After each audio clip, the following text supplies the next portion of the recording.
A suinocultura do Brasil avançou de forma bastante intensa nas últimas décadas por conta dos avanços em genética, nutrição, sanidade, reprodução e manejo. Os animais passaram de uma criação extensiva para uma intensiva, alterando assim seu modo de vida.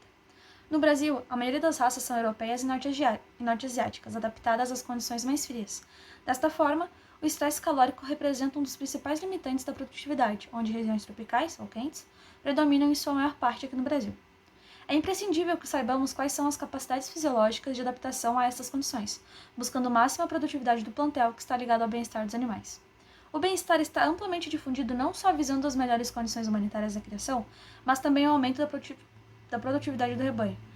Animais em adequadas condições de ambiente apresentam melhor saúde e melhores condições de desenvolvimento corporal, ou seja, menores gastos com medicamentos e maior eficiência alimentar, afetando diretamente o custo da produção e o aumento da produtividade. Assim como nós, os animais precisam suprir suas necessidades fisiológicas, comportamentais e psíquicas para sobreviver num ambiente que está em constante alteração. A capacidade para interagir e responder a essas alterações é o que possibilita a adaptação e a sobrevivência dos animais. As alterações ocorridas em seu ambiente e organismo provocam uma quebra do equilíbrio da homeostasia.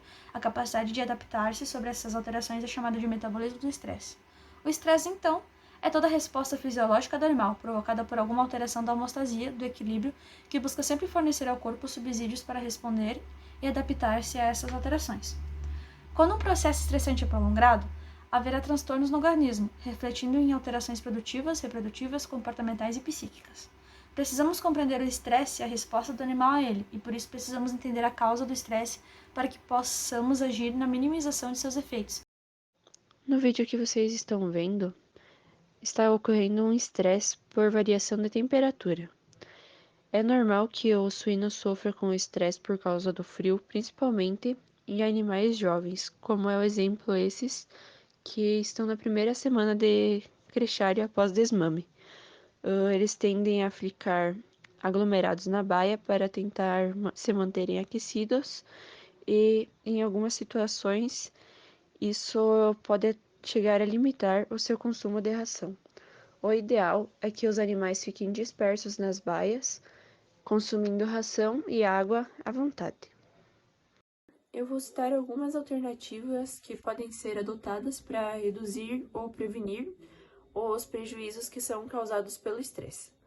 Uma delas é um manejo mais cuidadoso, onde o produtor permite que os animais fiquem livres de estresse, que é uma das 5 liberdades do bem-estar animal, que eu vou citar mais pra frente.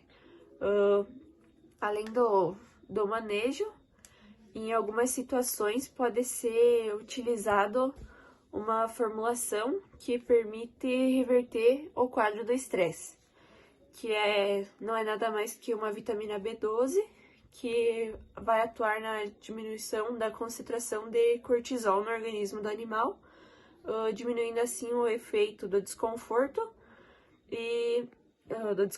que o animal apresenta e, consequentemente, vai reduzir os prejuízos inerentes ao estresse.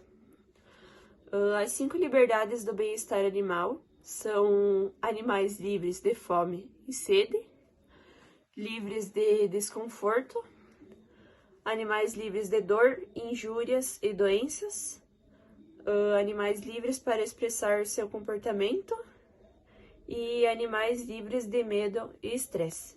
Seguindo essas 5 liberdades de bem-estar animal, com certeza os seus animais terão uma produção melhor, porque o estresse diminui muito a produção. Com isso, eles terão resultados melhores na frente, aumentando ainda mais os seus lucros. Consequências ao estresse térmico em suínos consiste principalmente na intensificação da dissipação do calor por evaporação pelo gasto respiratório, seguida da redução do consumo de alimentos, com consequente redução na ingestão de energia, constituindo um esforço animal em reduzir a produção de calor metabólico. Muitas dessas respostas fisiológicas e metabólicas ocasionam menores taxas de crescimento, baixa eficiência na utilização dos alimentos e alteração na carcaça dos animais.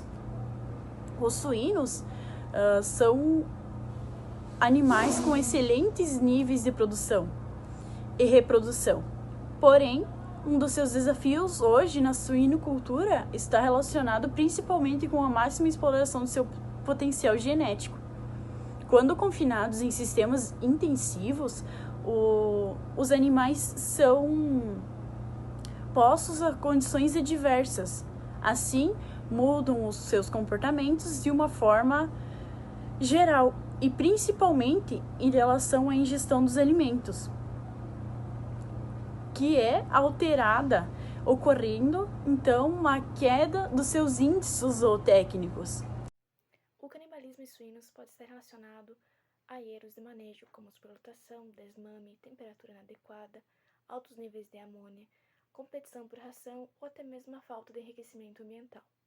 Também há o canibalismo secundário da cauda, que envolve o tecido já anteriormente lesionado, que apresenta necrose e inflamação. O odor do tecido e a visão do sangue vai acabar atraindo os suínos, que começam a morder a área afetada, o que explica a associação entre o canibalismo e a síndrome da inflamação e necrose suína. O estresse oxidativo, que causa inflamação e morte celular, também poderia favorecer o canibalismo secundário de cauda. Quando ocorre acúmulo de células mortas, geralmente em pontas de orelhas e de caudas em suínos, o odor passa a ser diferente, o que atrai os demais suínos, resultante da resposta do animal aos fatores de estresse. De maneira geral, a produção da espécie relativa de oxigênio se eleva nas células do organismo e, caso os mecanismos próprios de defesa do animal sejam exauridos, ocorre o estresse oxidativo, que pode, por sua vez, contribuir para a intensificação das respostas inflamatórias.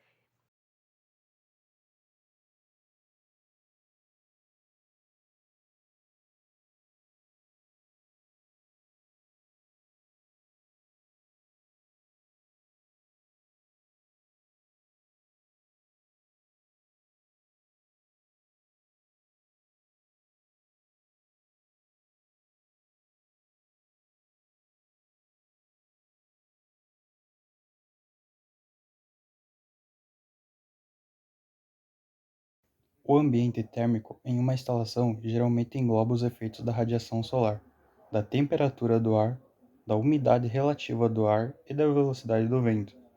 A faixa de temperatura de conforto térmico, no qual acontece o mínimo desperdício de energia, é também chamada de zona termoneutra, que é limitada pela temperatura crítica inferior, a região onde o animal necessita aumentar a taxa de produção de calor para manter a homeotermia, que seria o seu equilíbrio, e pela temperatura crítica superior, onde o animal deveria perder o calor para manter a temperatura corporal constante. Em matrizes, a temperatura ideal é de 12 a 18 graus Celsius. Em leitões, é de 27 a 28 graus Celsius. E entre a 5 e a 8ª semana, a temperatura ideal é de 20 a 22 graus Celsius. A umidade relativa ideal para as matrizes e leitões é de 70%, onde do nascimento até as 4 semanas é de 70% e da quinta semana até um peso de 100 kg são de 50 a 70% da umidade relativa do ar.